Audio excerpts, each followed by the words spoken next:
नमस्तस्मै गणेशाय ब्रह्मविद्याप्रदायिने यस्यागस्त्याय ते नाम विघ्नसागरशोषिणे ध्याये स्थिरेण चित्तेन गणेशं सर्वसिद्धिदं बुद्धिप्रकाशकं पूर्णं योगिनां हृदि संस्थितं स्वानन्देशं गणेशानं महावाक्यस्वरूपिणं तत्वमस्याकृतिधरं सिद्धिबुद्धियुतं भजे.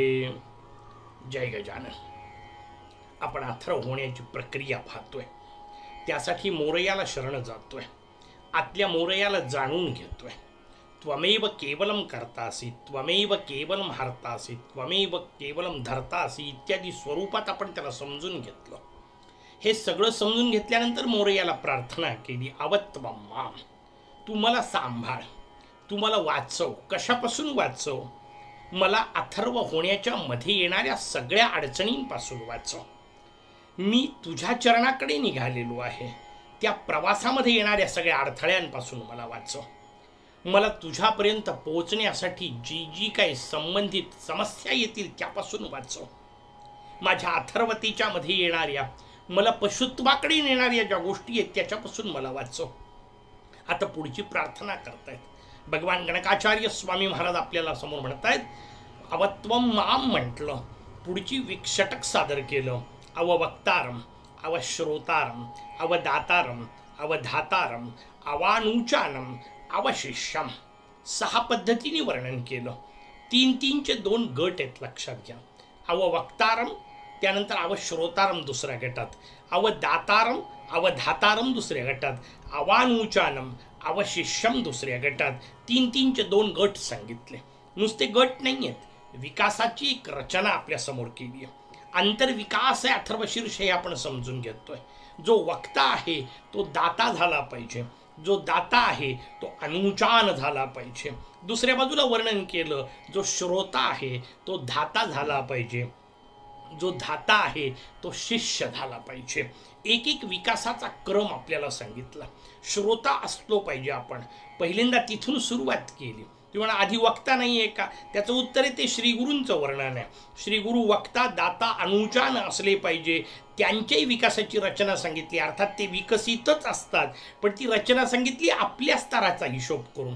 मी श्रोता असेल तर ते वक्ता असणार आहेत, मी धाता असेल तर ते दाता असणार आहेत, मी शिष्य असेल तर ते अनुचान असणार आहेत. हा सापेक्षतेचा विषय आहे. विकास माझा मला समजून घ्यायचा आहे. मला श्रोता व्हायचं आहे. आपण श्रोता आहोत का? तुम्हाला असं काय करता, ऐकतच तर आहोत. त्याचं उत्तर आहे समजून घ्या. ऐकणे वेगळी गोष्ट आहे, श्रोता असणे वेगळी गोष्ट आहे. ऐकायला तर काही जगभराचा सगळा गोंधळ आपण रोजच ऐकत असतो, त्याचा उपयोग नसतो. श्रोता होणे ही वेगळी प्रक्रिया आहे. ती प्रक्रिया समजून घ्यायची आहे. कशाला श्रोता म्हणतात? अध्यात्माच्या या उपासनेच्या साधनेच्या क्षेत्रामध्ये ज्या काही अजब गोष्टी होतात त्यातली एक गमतीदार गोष्ट तुम्हाला सांगतो. कीर्तनं असतात, प्रवचनं असतात, कार्यक्रम असतात. तिथे जाण्याकरता काही लोक निघतात. सहज विचारा, काय काका कुठं चालले? पटकन सांगितलं जातं कीर्तनाला चाललो, प्रवचनाला चाललो. हळूच विचारा काय होतं प्रवचनाला गेल्यानंतर. काका पटकन सांगतात, अरे जावं प्रवचनाला, तेवढ्या 4 चांगल्या गोष्टी कानावरून जातात. अद्भुत आहे ना वाक्य. कानावरून जातात, वरूनच जातात, आतमध्ये जातच नाहीत.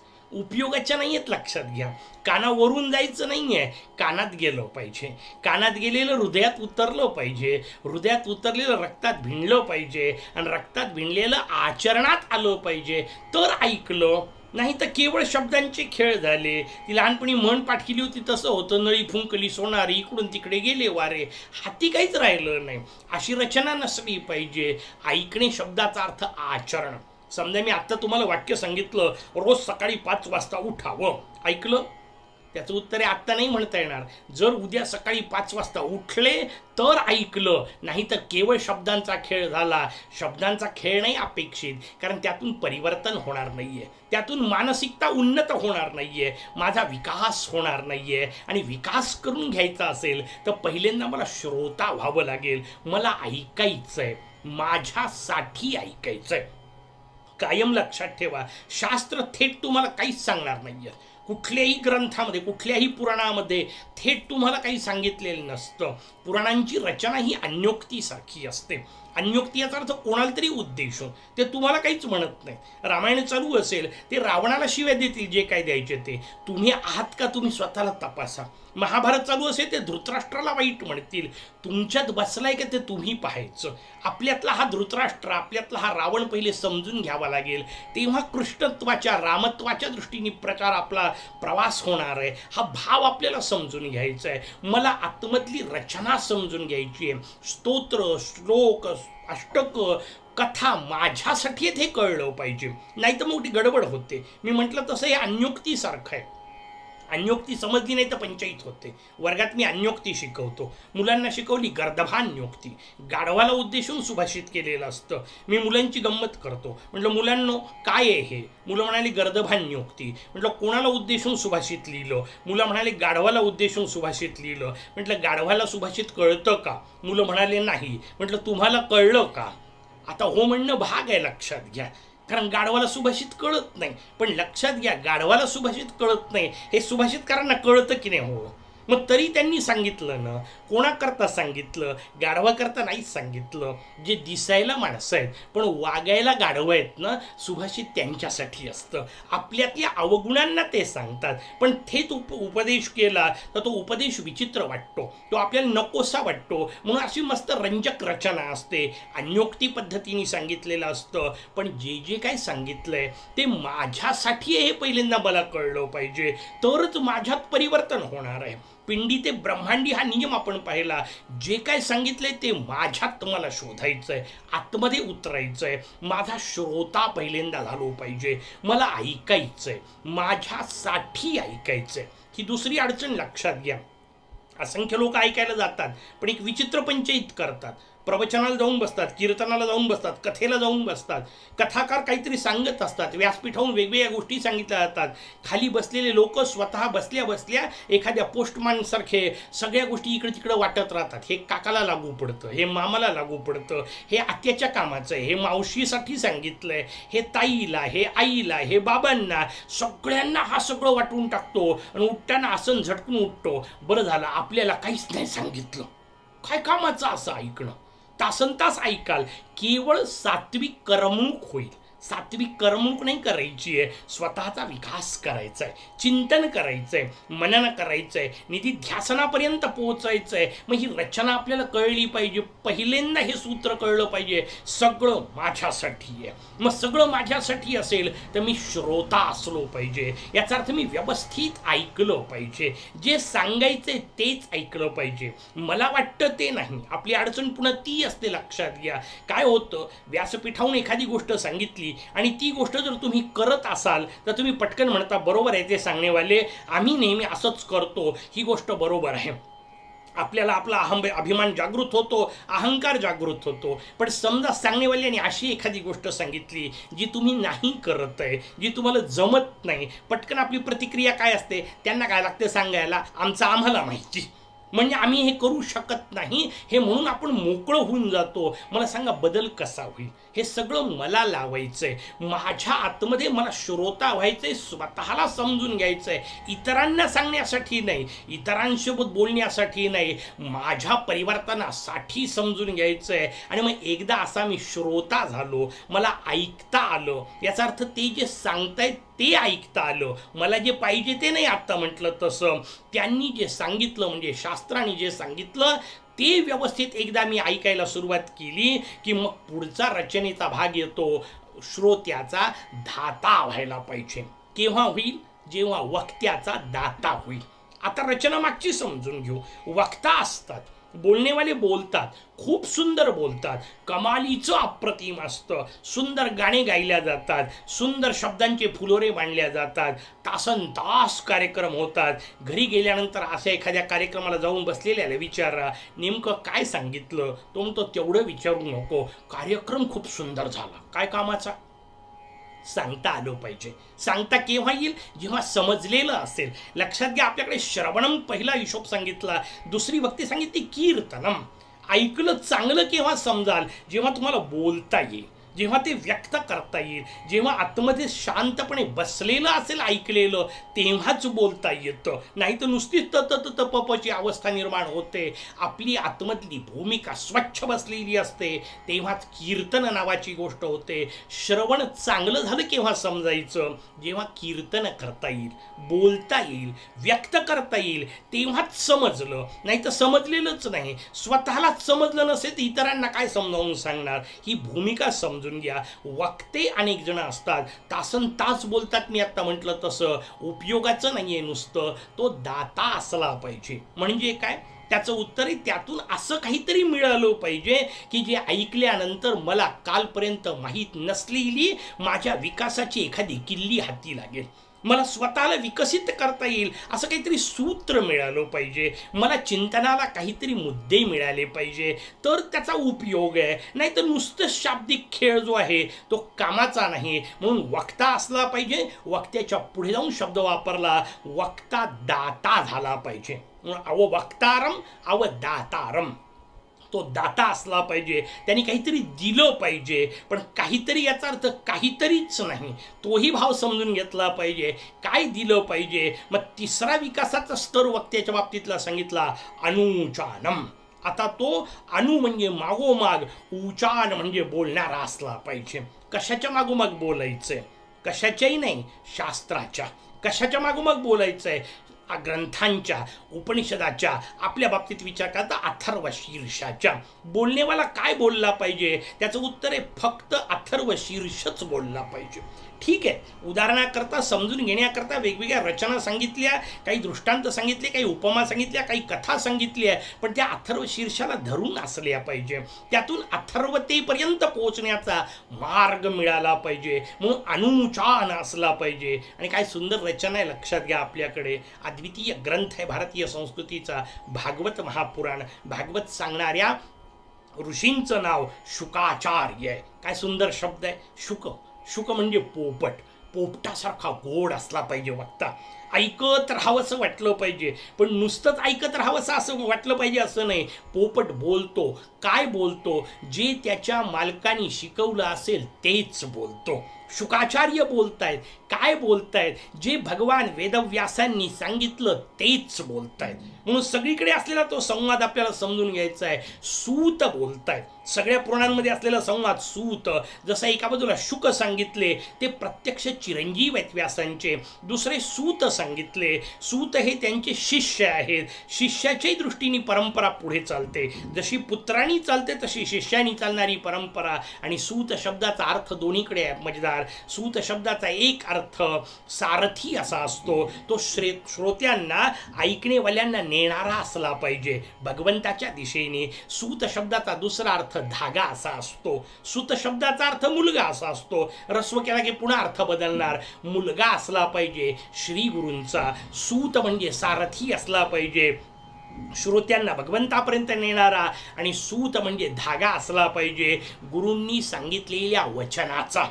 जे गुरु सांगतायत, जे शास्त्र सांगतंय, जे उपनिषद सांगतंय तेच सांगितलं पाहिजे. माझ्या मनातली बडबड नाही करायची, मला वाटेल ते सांगायचं नाहीये, माझं पांडित्य दाखवण्यासाठी नाहीये. कारण मी नुसता दाता नाही व्हायचंय. माझा दाता होताना माझा शिष्य धाता झाला पाहिजे. माझा श्रोता म्हणू पहिल्यांदा, श्रोता हा धाता झाला पाहिजे. धारण शब्द आहे त्याच्यात. धारण शब्दाचा अर्थ आहे धरून ठेवणे. आणि धरून ठेवणे या शब्दाचा अर्थ केवळ पाठांतर करणे नाही, योग्य वेळी वापर करणे.